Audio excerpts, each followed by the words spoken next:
Yo, what's happening, Raider Nation? It's your boy Soto here. You know what it is. Raiders versus the world, talking about the team the world loves to hate, your Las Vegas Raiders. We're going to get to all that, but before we do, make sure to like, comment, and subscribe to this channel. It's a great way to support this channel. It's absolutely free. It's also the absolute bare minimum you can do to support this channel without doing absolutely nothing. Yeah, we're doing pretty good, man. I'm really liking the way that we're progressing here in this channel. Some of you may not know, I have another channel that I co-host. And this channel I started, 2 months ago? About almost exactly 2 months ago. So yeah, we're right at 1,200 subscribers in 2 months. Not bad, I'll take it. All right, so a couple things we're going to go into. We're going to talk about the whole Aaron Rodgers saga. Aaron Rodgers is going to pull the diva card and he's going to string things out. And because there's a couple of franchises that are waiting on the decision of Aaron Rodgers, and there's some serious repercussions with those decisions. So we'll see what happens. We'll talk about all that. All right. Aaron Rodgers. It's like this yearly drama with Aaron Rodgers. No matter where Aaron Rodgers goes, he drags drama with him. And normally, I don't like to talk a lot about Aaron Rodgers. I don't really care about his political beliefs. That's none of my concern. I'm in that cut where I couldn't care less who or what side you're on. As long as you're a good person and I have a good relationship with you specifically, it doesn't matter to me. That's none of my business.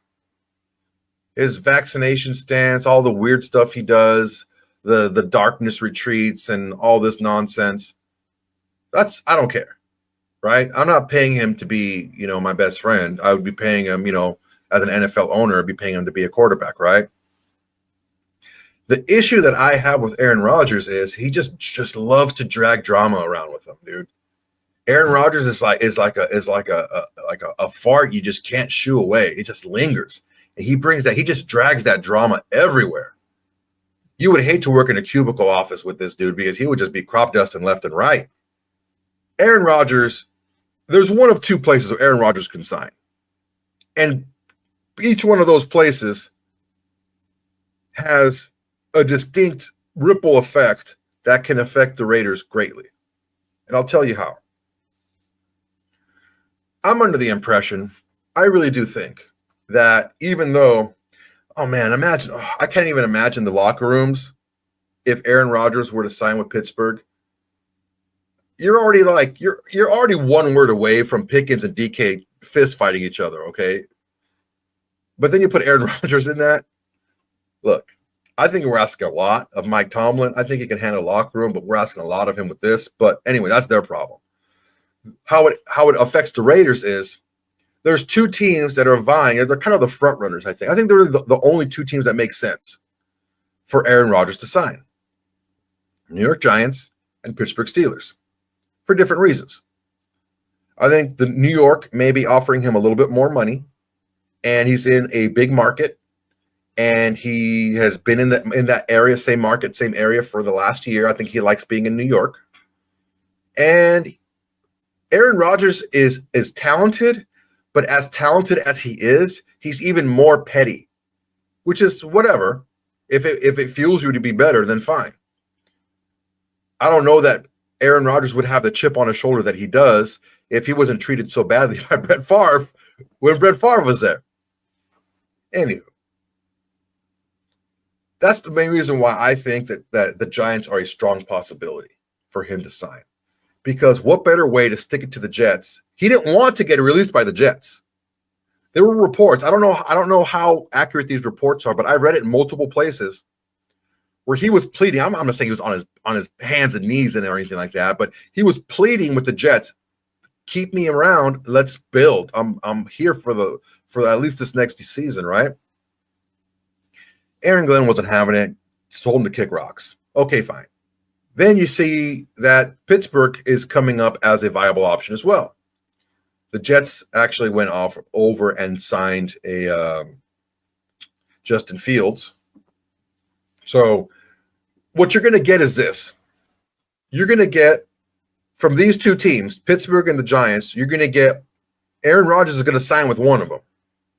And then directly after that, wherever Aaron Rodgers doesn't sign, Russell Wilson's going to sign with the other team. That's how that's going to work.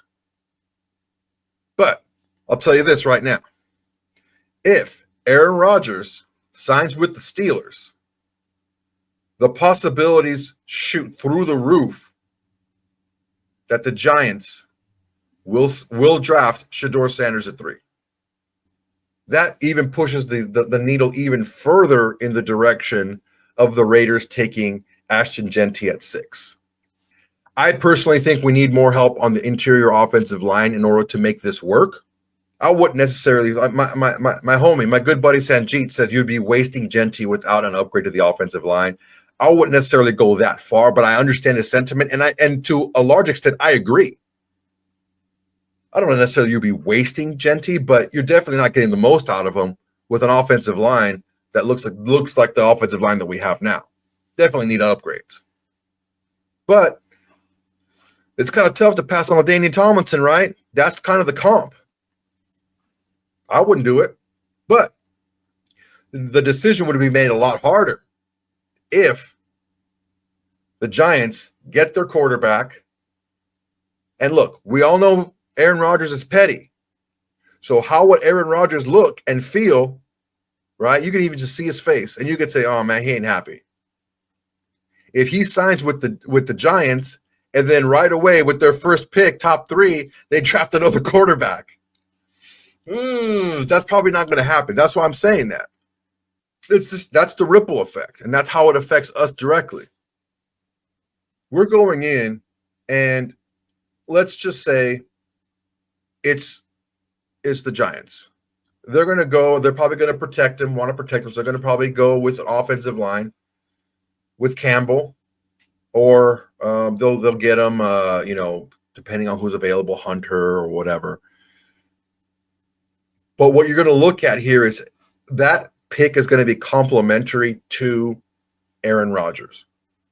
This is the whole game that's being played right now, because there's a lot that's happening right now that maybe we don't necessarily know, but it's a lot happening, and it has ripple effects down the rest of the league. And this is how this one decision can affect the Raiders. I'll have a big plans going forward. I want to get you guys to get call-ins. I want you guys to send me some videos. I want to put you guys up on the videos, giving me your questions, your comments, all that stuff. So please let me know what you guys need from us. We'll go ahead and go from there. All right, guys, that's my time for tonight. Until next time, everybody. Peace. Hey, Raider Nation, thanks for watching. There's plenty more where that came from. Go ahead and smash that like button, drop a comment, make sure to subscribe and share to all your socials. It's the bare minimum you can do without doing absolutely nothing.